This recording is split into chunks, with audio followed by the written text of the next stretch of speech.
حضرت ابن شعاب رضی اللہ عنہ نے کہا، مجھے عبد الرحمن ارج نے خبر دی، انہوں نے حضرت ابو ہریرہ رضی اللہ عنہ کو کہتے ہوئے سنا کہ رسول اللہ صلی اللہ علیہ وآلہ وسلم نے ارشاد فرمایا،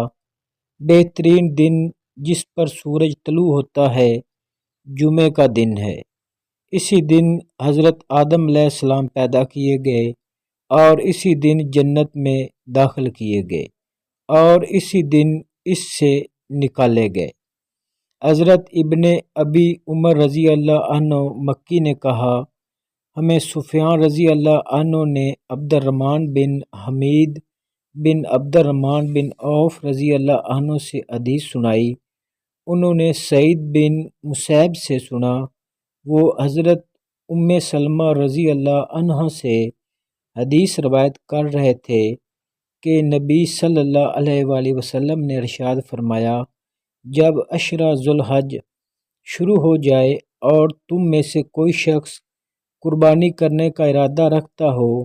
وہ اپنے بالوں اور ناخنوں کو نہ کاٹے۔